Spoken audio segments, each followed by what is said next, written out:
Celotemoyu.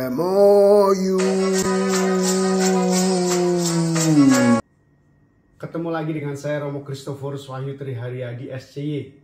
Pada kesempatan ini saya ingin melanjutkan topik tentang toxic Christian, orang Kristen yang memiliki toxic. Dan pada kesempatan ini secara khusus saya ingin bicara tentang gembalanya. Dan ini juga bisa kita terapkan untuk para pemimpin-pemimpin atau pelayan-pelayan pastoral atau pelayan-pelayan komunitas yang ada di paroki kita. Kita tahu iman Kristiani mengundang kita datang untuk melayani, bukan dilayani. Artinya sebagai seorang yang ditunjuk atau diberi wewenang, diberi kuasa atau diberi jabatan untuk menjadi pelayan komunitas, tugas utamanya adalah membantu supaya kesejahteraan rohani, kesejahteraan dalam arti spiritual itu terjamin. Kehidupan umat semakin terkoordinir dan akhirnya membantu mereka untuk mengalami Tuhan dalam jemaat. Salah satu yang tidak sesuai dengan sistem iman kita adalah ketika seorang pemimpin itu ingin mengontrol semuanya. Bahkan terhadap setiap tindak tanduk umat, dia selalu ingin mengontrol dan menentukan. Termasuk akhirnya juga membatasi ruang bagi umat, ruang bagi jemaat untuk bertumbuh dengan ekspresi-ekspresi imannya yang original atau otentik. Pemimpin semestinya sungguh-sungguh membantu seperti yang dikatakan oleh Paus Fransiskus.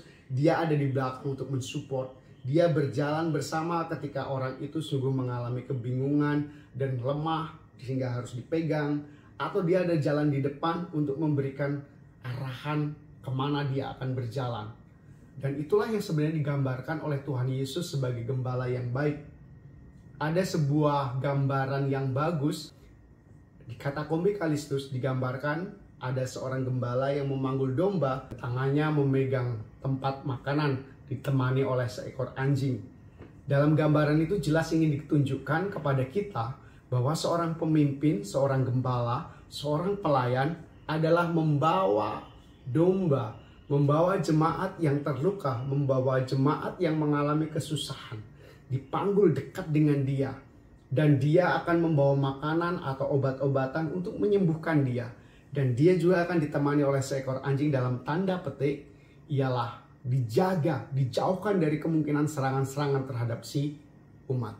Maka seorang gembala pertama-tama memiliki sikap, yakni memperhatikan, melihat kebutuhan umat, mensupport umat yang ingin berjalan, mendukung umat yang sungguh-sungguh mengalami kebingungan, memberikan ruang kepada dia untuk sungguh-sungguh mengikuti Tuhan dengan baik. Dan pada saat umat itu mengalami kesusahan, tertimpa kemalangan, mengalami penderitaan, dia akan meng-carry-nya, membawanya, memanggulnya, bukan menjatuhkan, menjauhkan, atau menghukumnya. Nah, dalam toxic Christian, seorang pelayan kadang jatuh dalam bentuk pengkontrolan terhadap umatnya.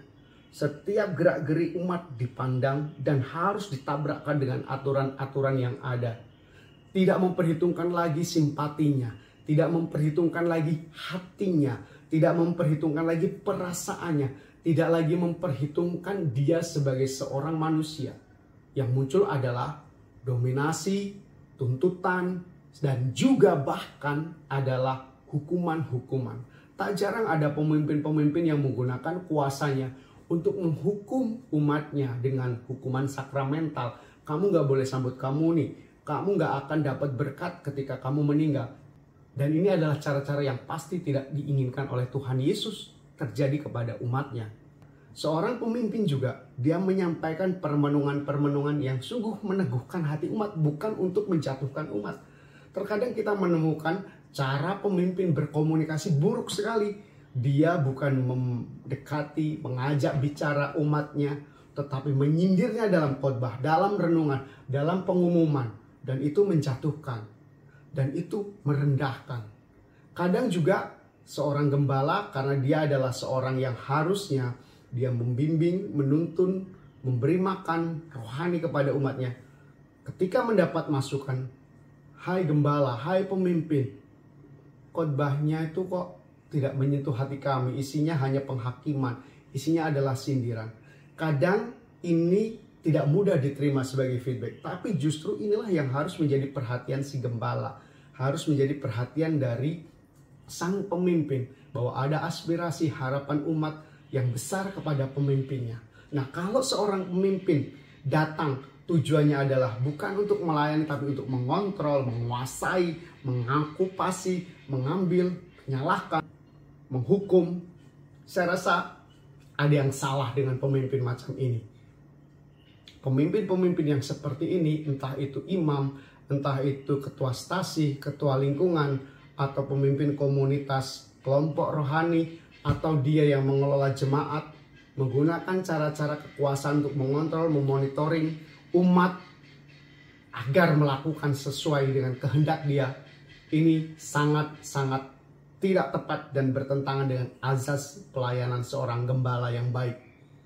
Nah, kalau kita menjumpai seperti ini, ajalah bicara dia. Ajalah dia untuk mengerti. Jangan takut, jangan baper. Wah, nanti dia nggak diterima. Wah, nanti saya dijauhi. Jangan pikirkan tentang hal itu. Pikirkan, dia harus mengetahui sesuatu yang salah terjadi dalam dirinya, sehingga tidak membawa jemaat, tidak membawa domba, tidak membawa umat ke padang gurun yang hijau. Saudari-saudara, toksik Kristen macam ini sangat tidak tepat untuk membangun jemaat, dan ini menggelisahkan, membuat orang kadang ya akhirnya menjauh dari jemaat, menjauh dari komunitas, bahkan menjauh dari gembala agung sendiri, yakni Yesus. Ingat, kalau Anda berjumpa dengan pribadi-pribadi macam ini dalam pelayanan, ajaklah bicara dengan penuh kasih dalam semangat iman. Tegurlah dia dengan semangat pembaharuan. Teguhkanlah dia supaya dia mengerti bahwa yang ia buat itu sebenarnya bukan membantu, tetapi menghambat pertumbuhan umat. Semoga kita semakin jeli, semakin kuat dalam iman, dan kita semakin menggunakan iman yang benar dan sehat untuk kehidupan kita bersama. Salam dari saya, Romo Wahyu.